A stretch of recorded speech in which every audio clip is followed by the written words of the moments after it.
I never thought my own parents, the people who raised me, would hide a massive secret that shattered our entire family. But when I uncovered the truth about their favoritism and lies, it led to a confrontation that changed my life forever, and I had no choice but to cut them off for good. It started with what seemed like normal family dynamics, but beneath the surface, resentment was brewing like a storm ready to break. And trust me, by the end of this, you'll see how standing up for myself turned into the most empowering decision I ever made. Let me paint the picture for you from the start. I grew up in a modest house in suburban Chicago, the middle child of three siblings. My older brother, Mike, was the golden boy, athletic, straight-A student, always the one getting praised at family dinners. My younger sister, Emma, was the baby, spoiled with toys and attention. Me? I was Sarah, the quiet one, the artist who spent hours sketching in my room. My parents, Dad a mechanic and Mom a teacher, seemed loving on the outside. We'd have barbecues in the backyard, holidays with matching sweaters, the whole picture-perfect facade. But even as a kid, I felt the imbalance. Mike got new bikes for his birthdays. I got hand-me-downs. Emma's dance lessons were funded without question. My art supplies were too expensive. I brushed it off, thinking that's just how families work. Setup complete. A seemingly normal childhood, hidden undercurrents of favoritism pulling me under. The conflict erupted when I turned 18 and applied for college. I'd worked 2 part-time jobs in high school to save for tuition, dreaming of studying graphic design at a state university. My parents sat me down one evening in the kitchen, the smell of Mom's lasagna still lingering. "Sarah, we've been thinking," Dad said, avoiding my eyes.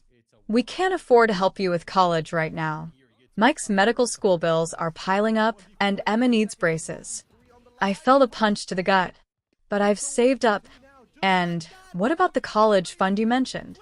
I asked, my voice trembling. Mom sighed. "That was for emergencies, honey. Your siblings need it more." That's when the first crack appeared. I realized the family fund I'd heard about for years was real, but it was only for them, not me. Inner thoughts raced. Why am I always last? Am I not good enough? I stormed out, tears streaming, vowing to prove them wrong. But that was just the beginning of the loops. Fast forward a few years, I'd put myself through community college, landed a decent job as a freelance designer, moved to an apartment downtown. I distanced myself, but family ties pulled me back for holidays. One Christmas, set up again. The house decorated with twinkling lights. Everyone gathered around the tree. Conflict hit when gifts were exchanged. Mike got a new watch, Emma a laptop. Me? A generic sweater that didn't even fit. "Thanks," I muttered, but inside, rage boiled. Later, overhearing my parents in the kitchen, "Sarah's fine. She's independent," Mom said. "We don't need to worry about her like the others." That stung deeper than ever. I confronted them that night. "Why do you treat me like I'm invisible?" I demanded, heart pounding. Dad deflected. "You're overreacting, Sarah. We love all our kids equally." But their eyes said otherwise. Guilt, avoidance, emotional analysis.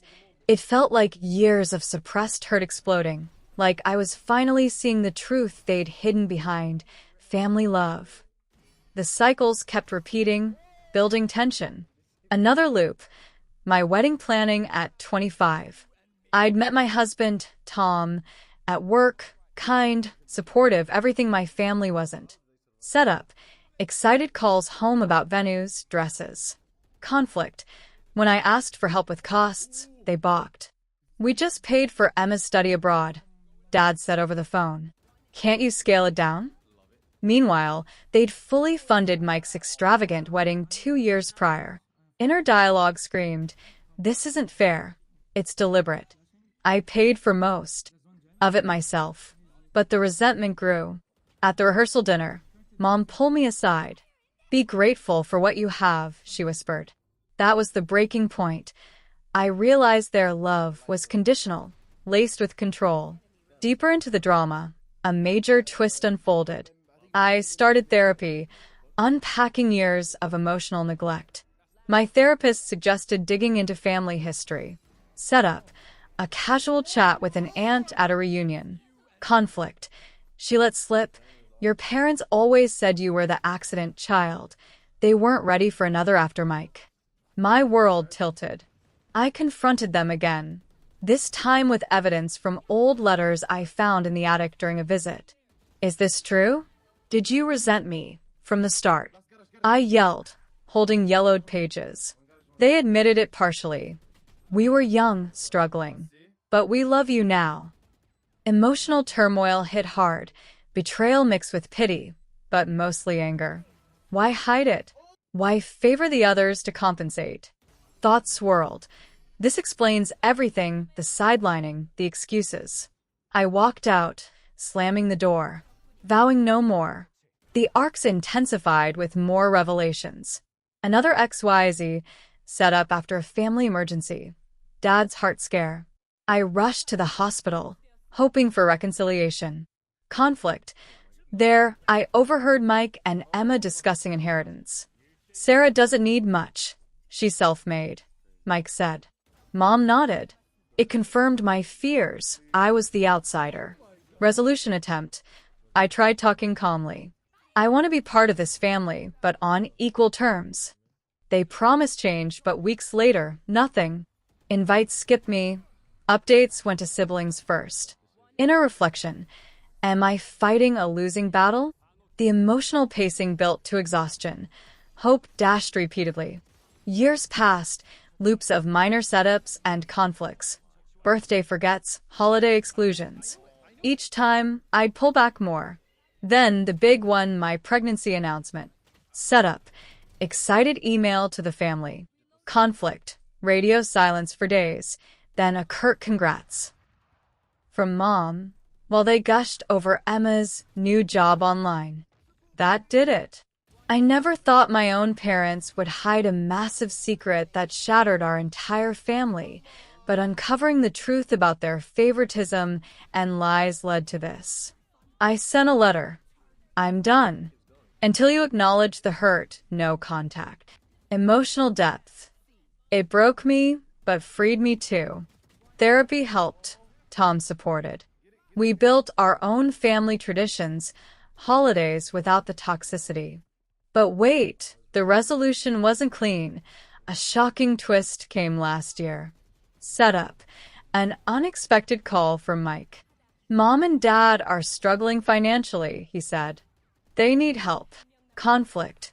After years of no contact, they reached out through him, admitting mistakes but blaming hard times.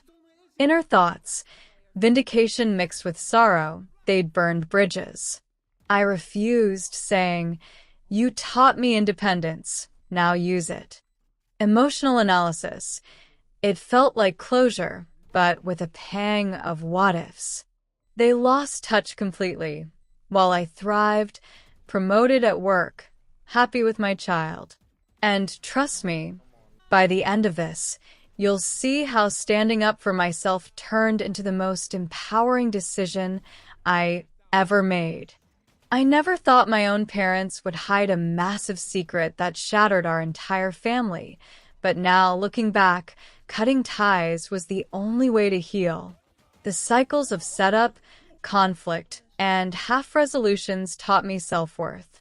If you're dealing with toxic family, know you're not alone. Sometimes, the healthiest choice is walking away. Drop a comment with your platform of choice. Thumbs up like if you learned something new, repeat button share this post with friends, and bell subscribe for more social media comments.